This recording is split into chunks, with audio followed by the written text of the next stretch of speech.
Olá! A gente vai analisar agora o último princípio do livro do Charles Mendelovitch, o 18 Princípios para Evoluir.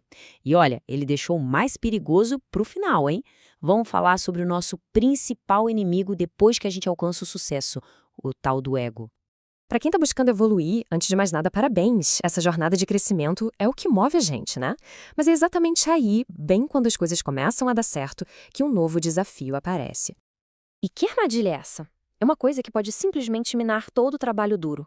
Algo que se esconde bem debaixo do nosso nariz. É o nosso próprio ego, inflado por aquele sucesso que a gente tanto batalhou para conseguir. Ok, vamos mergulhar um pouco nisso. Existe um paradoxo gigantesco no sucesso.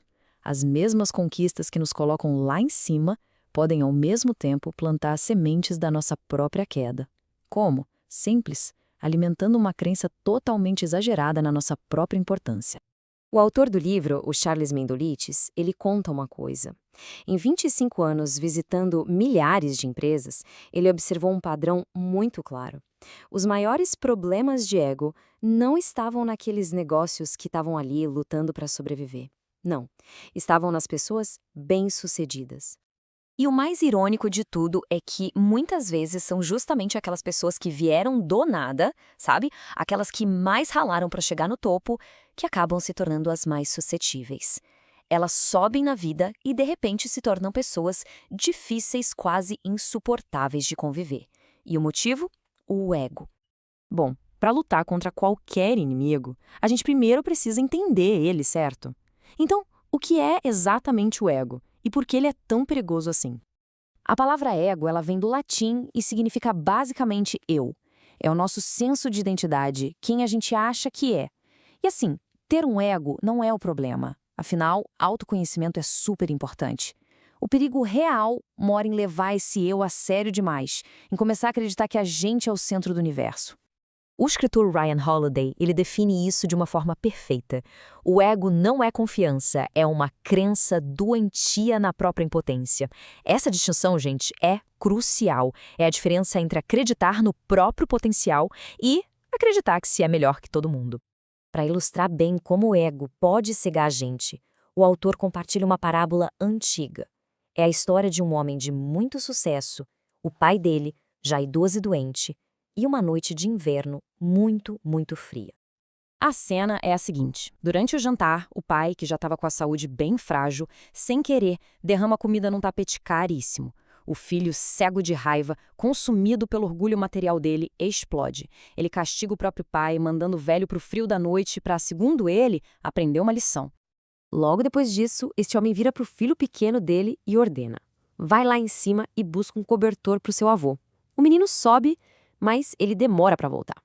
O pai, já impaciente, sobe para ver o que está acontecendo e encontra o filho cortando o cobertor bem no meio. Quando ele pergunta por quê, o menino responde com uma lógica que é, assim, devastadora. Metade eu vou dar para o vovô e a outra metade eu vou guardar para quando o senhor ficar velho também.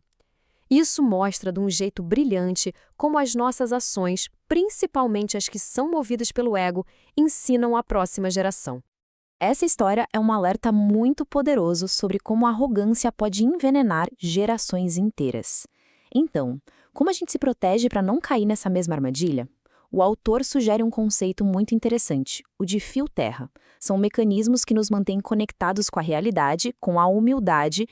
Na cultura judaica, por exemplo, existem vários desses fios terra. Quebrar um copo num casamento feliz lembra que a vida também tem seus momentos de perda. Fazer piada de si mesmo é um antídoto direto contra essa autoimportância exagerada. São rituais, sabe? Para manter os pés no chão. Um dos maiores perigos para uma pessoa de sucesso é criar uma câmara de eco. A pessoa começa a se cercar só de gente que aplaude, que concorda com tudo. E quando ninguém mais desafia, ninguém mais questiona, a chance de tomar decisões péssimas por pura arrogância se torna enorme. Ok, acho que o problema já ficou bem claro. Agora, vamos para a solução.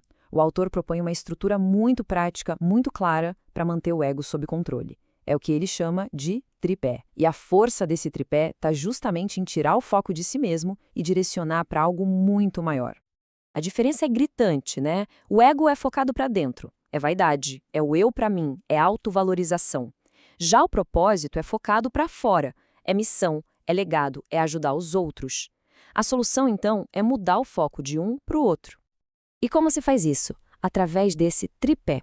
Primeiro, autoconhecimento, entender os próprios pontos fortes, mas também os fracos. Segundo, missão, ter um objetivo claro que vai muito além de si. E terceiro, legado, pensar no impacto que se quer deixar no mundo. Agora, o que é genial nisso é como funciona na prática. Quem está focado numa missão maior, em construir um legado de verdade, simplesmente não tem tempo nem energia para ficar obcecado com a própria imagem. O foco muda de olhem para mim para olhem para o que a gente está construindo junto. E falando em prática, como a gente pode aplicar isso no dia a dia? Como garantir que não vamos nos desconectar da realidade à nossa volta? O próprio autor compartilha as técnicas dele. Ele tem condições de pagar por luxo, mas ele se força a ter experiências normais. Viaja de classe econômica, pega o metrô, se hospeda em hotéis medianos. E por quê? Para nunca esquecer como a maioria das pessoas vive, para não se afastar da realidade. Para fechar, vamos para uma última história. E talvez seja a mais poderosa de todas. Ela vem de um lugar que é o mais sombrio que se pode imaginar. Um campo de concentração. E ela mostra a força do autoconhecimento, que é a primeira perna daquele nosso tripé. Num campo de concentração, um homem observava outro prisioneiro que, mesmo com todo aquele horror, se mantinha digno e ainda ajudava os outros. Um dia, ele foi lá e perguntou qual era o segredo.